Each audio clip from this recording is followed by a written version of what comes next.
Welcome and thank you for joining me for this discussion of integrated marketing communications, which is covered in Chapter 12 of your text. The definition of IMC is presented here, and the basic idea behind it is that you can use a wide variety of tools, tactics, strategies to achieve the marketing objectives of your campaign. Those strategies will be discussed on the next screen, but basically your idea is to deliver a unified single message or a message with very few components to an important stakeholder group. Often that audience that you're trying to reach is the consumers. However, it could be community members, shareholders of a publicly traded company, or your own suppliers and employees.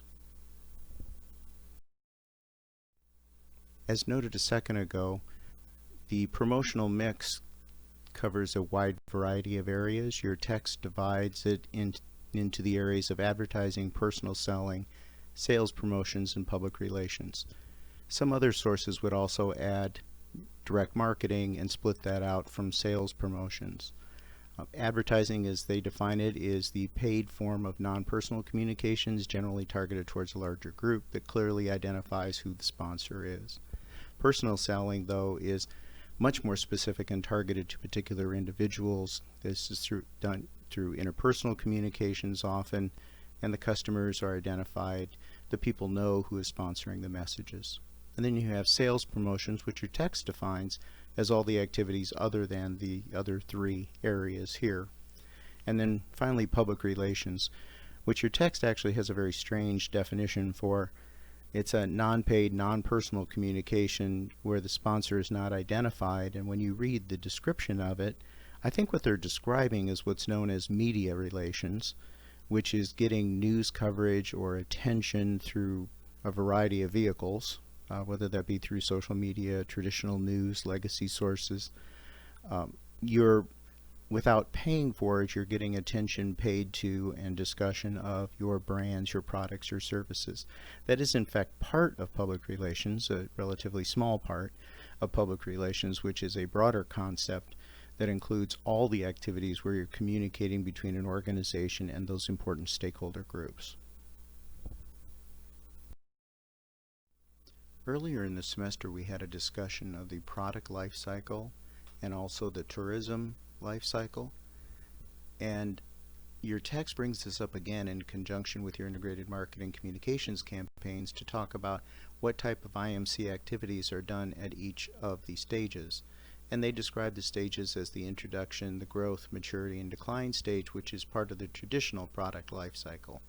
However, Butler's model, which is the tourism life cycle, divides things up into a larger number of categories and defines them a little bit differently. So instead of introduction, you have exploration. Instead of growth, you have the involvement stage, the development, and then finally the consolidation stage. When you reach maturity, that's when you get to stagnation. The amount of activity, the number of purchases, and so forth tends to level off at that point. And then from there, the product or the brand will either go into decline or will rejuvenate, and there are a variety of mechanisms for rejuvenating them. But as the name implies, as it matches the traditional product life cycle, the traveler's life cycle, in those introductory stages your goal is to get and attract individuals to a tourist destination. You want to try and build up the volume, but to do that you have to get those early adopters. You have to get the innovators who are looking for the new experience. Once you've captured them, then you can get a larger number of people more involved with a location, and you can start to develop it as a tourist destination that people will be very interested in attending. And then you'll consolidate them. You'll consolidate all your activities, move your marketing efforts forward, and this is all during the growth stage. So you're using advertising, personal selling, and other marketing techniques to really differentiate you from all the other tourist destinations that someone might be interested in. At that maturity stage, that's when you're you've sort of stagnated. Your sales are still high, your profits still tend to be fairly high because your initial capital outlay is done. You are trying at this point to use your advertising to maintain your customer base. You're pushing out sales promotions as short-term inducements to get people to switch brands for one particular trip, or possibly to get them to increase the number of times that they visit. During the decline stage, you'll work to keep your loyal customers with limited advertising and sales promotions, because if you are into the decline stage and are not trying to rejuvenate, then you're accepting the fact that it's going to decline. You're cutting down your marketing costs and you're focusing just on those loyal customers. Your text lists 3 forms of advertising, very broad categories. Includes them as national advertising, localized advertising, and then cooperative advertising. The national advertising, of course, would be focused on national or international tourism organizations. Their focus would be on reaching obviously a larger group, even an international group. Local advertising is where a great deal of the travel and tourism advertising budget goes, because either it's a national, international organization advertising at a local area, or it's a local travel and tourism destination or organization. And then finally you have cooperative advertising, which is an arrangement between a local affiliate of a national or international organization and the larger organization, where they share the expenses of the advertising, because it allows them to use high quality advertising developed at the national or international level, but then focusing that advertising on a local area and a specific destination within that local area. If you take a look at the content chapter for chapter 12 on the D2L page, I actually have a couple of cooperative advertising marketing programs that have been set up by the state of South Dakota, so that you can see how the state works with local travel and tourism destinations within the state to help promote not only the state in general, but specific locations within the state. Another way of looking at this, or alternative to this, is to define them by the medium in which the advertising is delivered. You have traditional mediums like print, broadcast, out of home, and so forth. But then you also have newer, non-traditional ones, social media, search engine optimization, things like that. That breakdown into those sections is discussed in Chapter 13, which will be the next chapter that we'll talk about in this class. Your text discusses 4 functions of advertising and promotions. The lines between these functions are not exactly clear, so many marketing messages will achieve or will work in more than one of these areas. But these are 4 broad areas that you can look at in terms of objectives for advertising and promotion. One of them is just simply to present information to the consumer. This is particularly important in the early stages of a destination's marketing efforts, because people don't know a lot about the destination. Your first attempt is to tell them what you have available and why it fulfills a need that they have. You can also reinforce consumer behavior. This is designed to reach people who already have an understanding of your destination. They may have already visited. They may be repeat visitors or loyal visitors, and you're trying to reinforce that positive behavior, positive in terms of visiting their destination. You can also induce first-time patronage. This is often done with special promotions. Special promotions are designed to get people to switch from another destination to yours. And then finally, you can use it to enhance the image of, you can either enhance or create the image of a destination or travel and tourism entity. This is done quite a bit, because the goal, of course, is to get people to picture in the mind, to develop a brand image that will encourage people to attend. In the next couple of slides, we're going to focus on some of the creative elements that can be used and show you a couple of examples of tourism ads.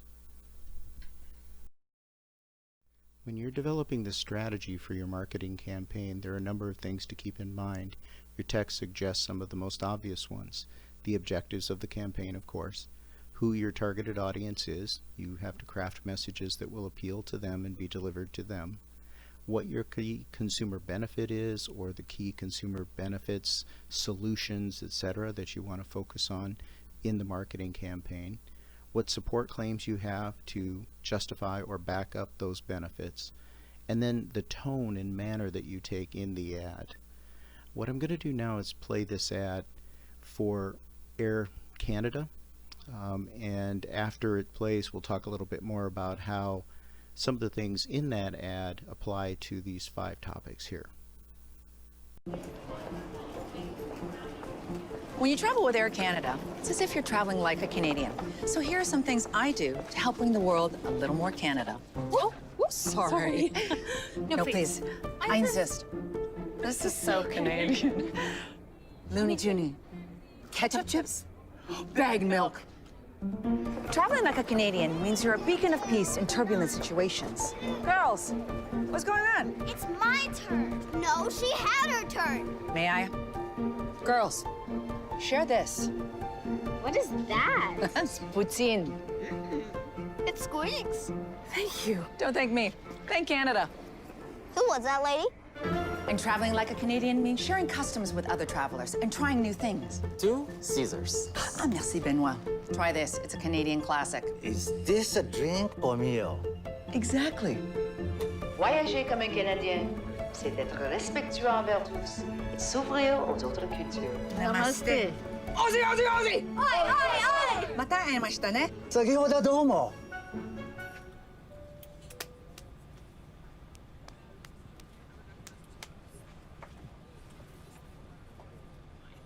So no matter where you're going, whether you're Canadian or not, traveling like one can bring the world a little closer. Oh, I think you're my seat. Oh, Emma. Sorry. Sorry. Very Canadian.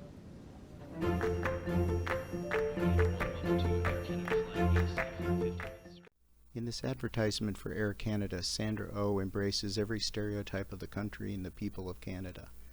In that 1.5-minute video, visitors follow her through an airport as she throws out some of the stereotypes. So the key consumer benefit here is a discussion of Canada and the values presented by Canada, and the support claims are some of the quirky things that they do. And the tone is that sort of quirky, weird, everybody is nice in Canada tone, and you see that throughout the ad.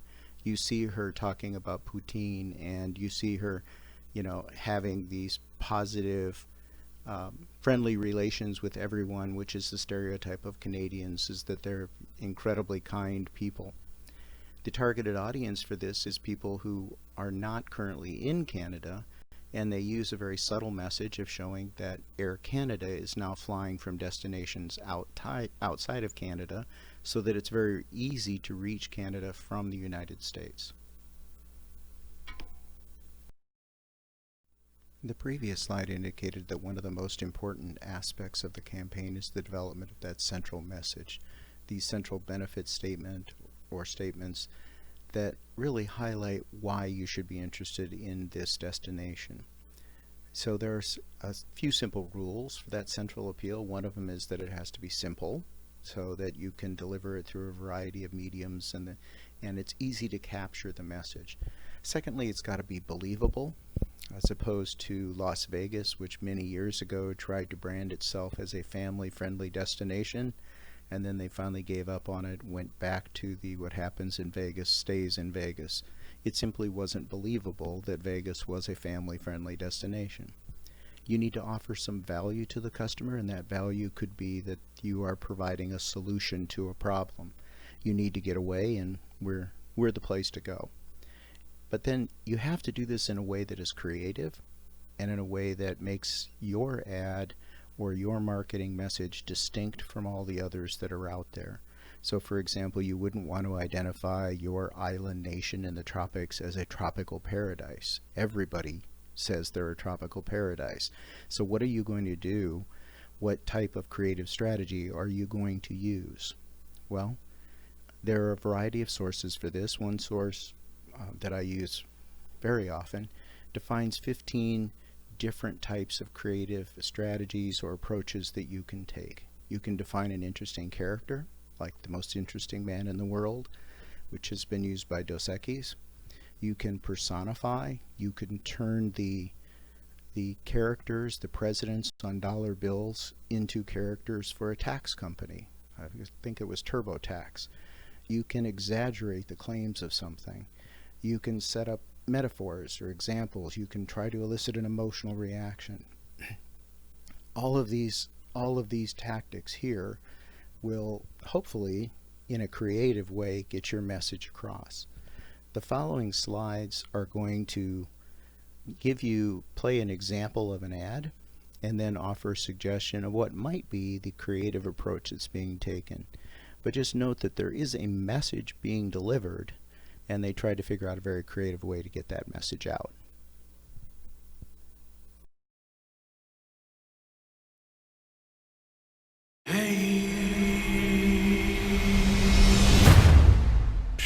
That's not a knife. That's a knife.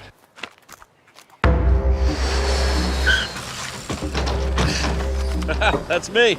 Brian Dundee? Yep.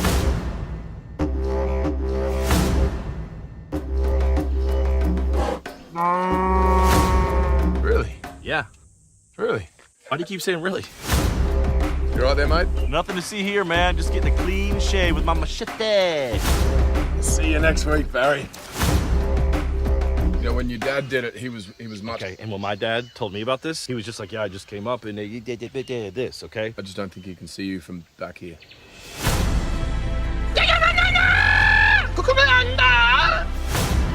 Not a lot of crocs out here, huh? It's just 37,000 miles of pristine, beautiful beach, mate. Did you know that Australia makes some of the finest wines in the entire world? No, I didn't know that. Thank you very much. Wait, hold up. This isn't a movie. No. It's a tourism ad for Australia. Yes. But listen, you're the best Crocodile Dundee since Crocodile Dundee. Really? Yes, really. And we had the best trip ever, didn't we? It was pretty sweet.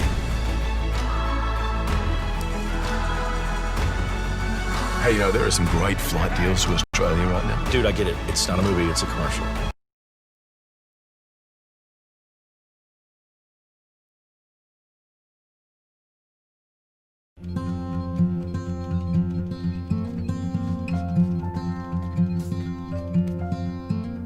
Hey, brother, there's an endless road to rediscover.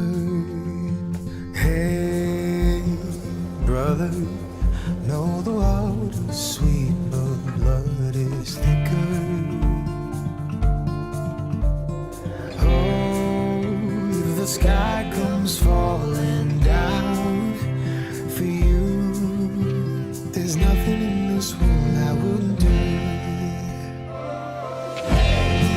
What if I'm far from home? Oh, brother, I will hear you call. If the sky comes falling down for you, there's nothing in this world I wouldn't do.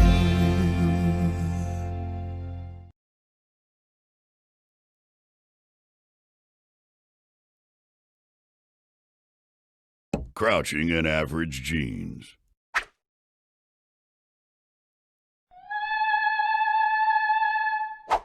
Crouching in Duluth Trading Ballroom jeans.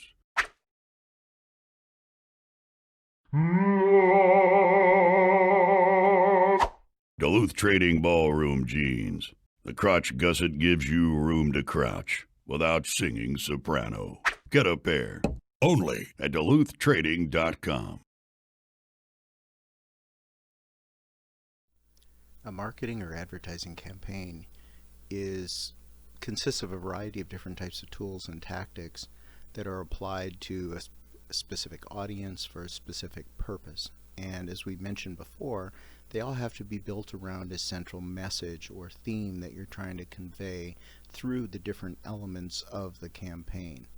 And one of the ways that you coordinate a campaign and to make it seem solid and coherent, as opposed to just a bunch of fragmented ads or a bunch of fragmented messages, is to maintain certain continuity elements. These are the elements of a campaign that hold the campaign together, and as the name implies, they're continuous. They continue from one element to the campaign to the other.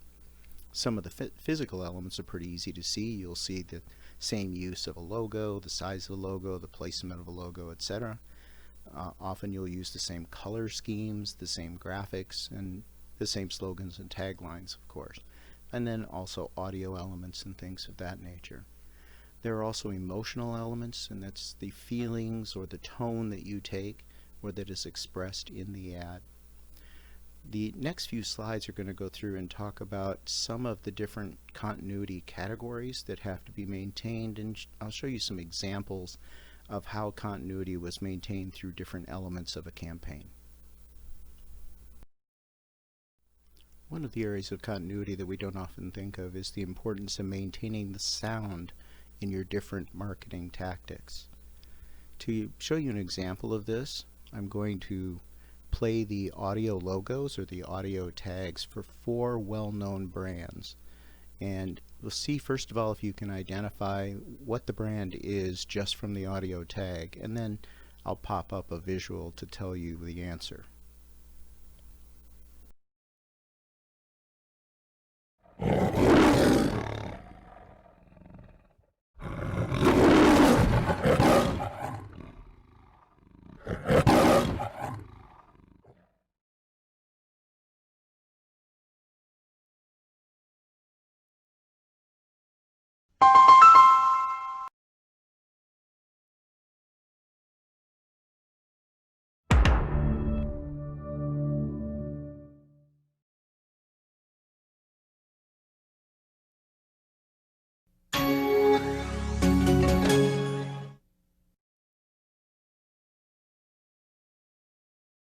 In addition to maintaining the audio components of your different marketing tactics, it's important that you have visual similarity, and that's similarity in terms of colors, layouts, logos, etc.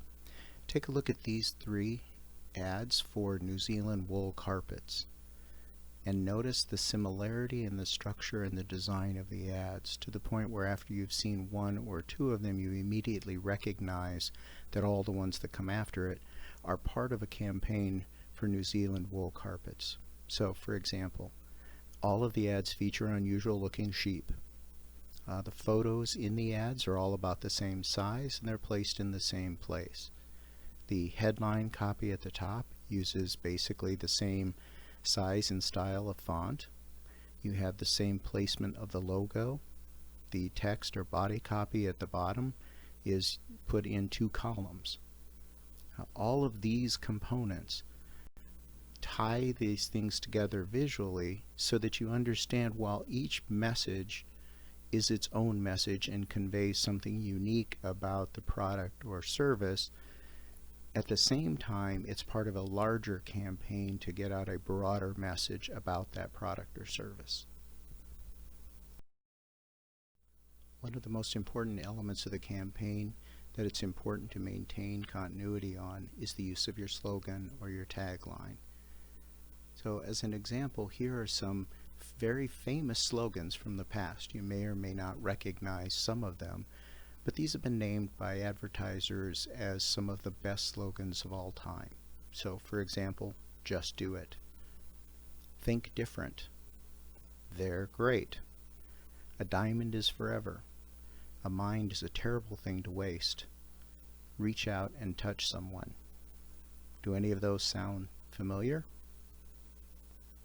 In a second I'm going to put up, and you can put up a graphic that will show you the label and who the sponsoring organization is for each of these slogans.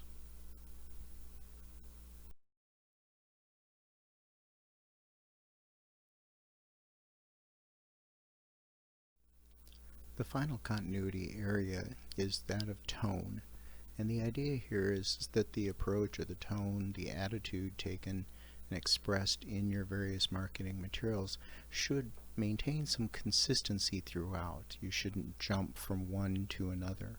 So for example, if you take kind of a comical tone, then you should maintain that comical tone throughout. So for example, some of the insurance companies, you look at some of the things that Farmers Bureau and State Farm are doing, where they develop certain characters, they have a certain style in the ads, and they maintain each of those ads has a similar tone in the way that they're presented. But the message is always the same from one ad to the next, or one piece of marketing to the next. And that's the key idea of the campaign. You keep a consistent message, and while each of the messages being delivered is different, and does it maybe in a different creative way, they keep enough continuity elements and they have enough similarity in the message that people perceive it as an overall campaign and not just a bunch of disjointed marketing messages. Earlier in the semester we talked about the importance of information systems, research that can be used to develop your campaigns, but it's also important to evaluate the marketing efforts that you've undertaken to make sure that they've been done well, and also to gather the information that you need to make sure that the marketing materials you're creating are going to be the most effective. So copy testing is one of the techniques we use to gather information on the elements of an advertisement to determine whether or not they're going to be effective within a particular target market. We can use focus groups, online web surveys, a variety of techniques to test the elements of an ad to see if it's going to have the effectiveness that we're hoping for. You can also measure the number of inquiries and obviously sales. You can run coupons and split runs. Coupons are easy to assess. You give out coupons and then you can determine how many coupons were returned from different mediums of distribution to determine which medium of distribution was the most effective. Split runs can be designed so that you try different types of marketing communications to determine which ones led to the greatest payoff or return on investment. You have sales tests. Now, it's often difficult to isolate it, but if you can focus your marketing in a particular area and then track the sales for a certain period of time after that marketing campaign begins and after it ends to determine what the overall effect on sales has been. That's a little difficult because there's a lot of other variables involved there. And then of course you can always go directly to consumers and can ask them questions testing their level of awareness of your brand, the level of awareness of the new offerings on your menu, for example. And then you can move that up to the next level, which is recall. Are they aware that you have new menu items? Can they recall what those items are? And then finally, what is their attitude? What is their opinion of or evaluation of those new items? And that would be the epitome of the testing to determine whether consumers actually can remember and have an opinion, positive or negative, about a particular product or service that you're offering. So far we've discussed a variety of elements with the creation and the development of marketing materials and the development of a marketing campaign. But the one final thing we haven't talked about is how we're going to pay for all of this. There are a variety of ways of paying for marketing efforts, but they can fall into four general categories. One that's very commonly used, it's the most popular method, is the percentage of sales. One of the reasons it's popular is that it's incredibly simple. It ties the amount of money you have for marketing to the sales that you either have or you anticipate that you will be making with a product or service. So for example, if you're adding a new line, a new product line at your hotel, you're adding spa services or something like that, it would take into account and say that the sales over a particular time are X, and we dedicate 10% of that to our marketing efforts, and that would give you the amount of money that you had for marketing. The problem with this, of course, is that's dependent upon knowing what the sales are going to be or being able to very accurately predict what your sales are going to be. The other big problem is that already established brands that are at a maturity stage don't need as much marketing because they're simply reminding people that they're there. So well-established resorts, for example, don't need to spend as much money because they don't need to create awareness. They aren't trying to develop a new clientele. They already have a clientele and people are already aware of their existence. So they have the money, but they don't need it. So often the projects that are in the early stages, the growth stages, need the funds more than those that already have established sales. Then you have the desired objective. In theory, this is really the best of the budgeting methods because it takes into account what objectives you want to achieve, and then it goes through and itemizes and breaks it down into what we need to spend and what we need to do to achieve that particular objective. The third type is competitive parity. This again is relatively simple. It focuses on what your competitors are doing. The problem with this is that it's very reactionary. If your competitors increase spending, you increase spending. Well, there may be reason for you to increase or decrease irrelevant to what your competitors are doing. Also, it assumes that the competitors know what they're doing. They may not know what they're doing simply because they're one of your competitors. So this is often not the best strategy. And the final strategy, which is often used by a lot of small operations, you know, a small local hotel, restaurants in a local area and so forth, is to simply, their marketing effort is based on what they can afford. This is your last resort, and it's really the only viable option for some small operations that just don't have the ability to put a lot of money towards their marketing efforts. Thank you for watching today. I hope you've learned a little bit more about integrated marketing communications as discussed in Chapter 12, and I've tried to elaborate on some of the elements discussed in that chapter. There are also a number of topics that haven't been discussed, including the advantages and disadvantages of working with an agency, an ad or marketing agency, what kind of services those agencies provide, how they're compensated or paid for their work, as well as a general discussion of criticisms of advertising. Make sure that you're reviewing all of the material in the text in preparation for the exam, and so that you have a better understanding of integrated marketing communications. As always, if you have any questions, don't hesitate to contact me. My email address is chuck.lubers@usd.edu. Thank you.